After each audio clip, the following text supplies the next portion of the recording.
আমাৰ ইয়াৰে চুবুৰী যিমান আছে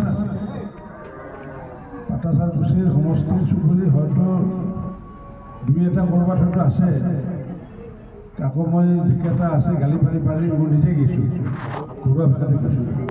মুখ্যমন্ত্ৰী ডাঙৰীয়াৰ লগত সৰুপেটাত ইতিমধ্যে অভূতপূৰ্ব আমি সভা কৰিলোঁ আৰু সভা কৰাৰ পিছত মই ধুবুৰীৰ যি বীৰ সিং জৰুৱা যি সমষ্টি তাতে গৈ পেলাই সভা কৰিলোঁ। তাৰপিছত আহি পেলাই পালা আৰু পালাহৰ পৰা আমাৰ নতুন বেলনাৰ এই চুবুৰীত আমি সভা কৰিলোঁ। ইয়াৰ পিছত আকৌ বৰপেটাত সভা আছে আৰু মই স্বতঃস্ফূৰ্তে দেখিলোঁ ধুবুৰীয়ে হওক বা সৰুপেটা হওক বা নতুন বেলনাত দেখিলোঁ এই সংখ্যা গুৰুৱে হওক বা সংখ্যা লঘুৱে হওক সকলো ৰাইজে আগবাঢ়ি আহিছে আৰু আগবাঢ়ি অহা মূলগত কাৰণ দুটা কাৰণ। এটা হৈছে মাননীয় প্ৰধানমন্ত্ৰী ডাঙৰীয়াৰ সবকা সাথ সবকা বিকাশ যি তেওঁৰ মনোভাৱ, এই মনোভাৱৰ কাৰণে আচলতে এতিয়া সকলোৱে আগবাঢ়ি আহিছে। কাৰণ কিয় তেওঁৰ যি সবকা সাথ সবকা বিকাশৰ আচলতে ফল বা ফচল ইতিমধ্যে সকলোৱে পালে। মুখ্যমন্ত্ৰী ডাঙৰীয়াৰ তেওঁৰ যি সৰ্বস্পৰ্শী আৰু সৰ্বব্যাপী আৰু সেই ফচলো ইতিমধ্যে পোৱাৰ বাবে আমি নভবাকৈ মানে এক অভূতপূৰ্ব জোৱাৰ আহিছে। ধুবুৰী অঞ্চলতো চুনামি আহিছে। ধুবুৰী অঞ্চলত ধৰ্মীয় সংখ্যালঘু মানুহৰ মাজত এটা চুনামি সৃষ্টি হৈছে আৰু এই চুনামি যদি ঠিকে থাকে তেতিয়াহ'লে বাকীকেইটাতো জিকিমে, ধুবুৰীটো আমি জিকাৰ সম্ভাৱনা আছে। কাৰণ মুখ্যমন্ত্ৰী ডাঙৰীয়াই ইতিমধ্যে 10খন সভা ঘোষণা কৰিছে। 5খন সভাটো পূৰ্বতে ডেট দিছিলে আৰু বাকীকেইখনতো সভা কৰিম বুলি কৈছে আৰু সেই সভা এখন কৰাৰ পিছত হয়তো ধুবুৰীৰ চিটটো আমি হয়তো জিকিব পাৰোঁ। কাৰণ কিয় ধুবুৰী অঞ্চলত আমি 42 লাখ ৰেচন কাৰ্ডৰ ভিতৰত আমি 4,73,000 মানুহক তাত ৰেচন কাৰ্ড দিছোঁ। 20 লাখ প্ৰধানমন্ত্ৰী আৱাস যোজনাৰ ভিতৰত 2,98,000 আমি প্ৰধানমন্ত্ৰী আৱাস যোজনাৰ ঘৰ দিছোঁ। অৰ্থাৎ আমি কাকো মানে বঞ্চিত কৰা নাই। যোনে প্ৰাপ্য যোনে পাবলগীয়া সকলোকে দিয়া হোৱাৰ কাৰণে আজি এই পৰিৱেশটো আহিছে।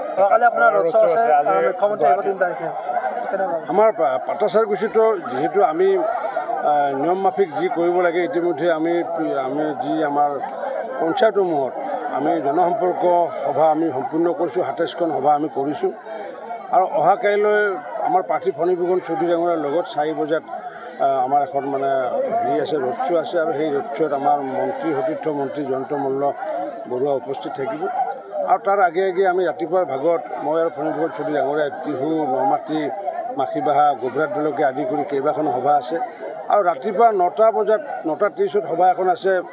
বগৰীবাৰী বুলি পঞ্চায়ত এখন আছে সৰ্বভোগ সমষ্টিৰ অন্তৰ্গত, য'ত নেকি 100% ধৰ্মীয় সংখ্যালঘু মানুহ আৰু তেওঁলোকেও নিজে আমাক মাতিছে যে তেওঁলোকে খৰচ তৰচ যি আছে সকলো তেওঁলোকে কৰিব। আমি যোৱা নাছিলোঁ, গতিকে ৰাতিপুৱাৰ ভাগত তেনেকুৱা সভাও আছে। আৰু মুখ্যমন্ত্ৰী ডাঙৰীয়াৰ আমাৰ যি হাই ছেকেণ্ডাৰী ফিল্ডত মুখ্যমন্ত্ৰী ডাঙৰীয়াই 11টা বজাত 3 তাৰিখে সম্বোধন কৰিব আমাৰ বজালী সমষ্টিবাসী ৰাইজক। আৰু মই ভাবোঁ যে আমি 80% ভোট আমি বজালী সমষ্টিত পাম বুলি আশা এইটো তেওঁলোকৰ বিষয়। কাৰণ সেইটো আমাৰ লগত মানে কোনো ধৰণৰ কথা নাই। কাৰণ আমি 3 লাখ ভোটতকৈ অধিক ভোটত যিহেতু আমি জিকিম, গতিকে তেওঁলোকৰ মাজত যি কাজিয়াৰ ভিতৰতো সোমাব খোজা নাই বা আমি কাজিয়া তেওঁলোকৰ মানে অন্ত কৰাৰো আমাৰ তেনেকুৱা কোনো ধৰণৰ হেৰা নাই। তেওঁলোকৰ ব্যক্তিগত পৰ্যায়ত যিটো তেওঁলোকৰ দ্বন্দ্ব আগৰ পৰা চলি আছে সেইটো তেওঁলোকৰ সমস্যা তেওঁলোকে সমাধান কৰিব।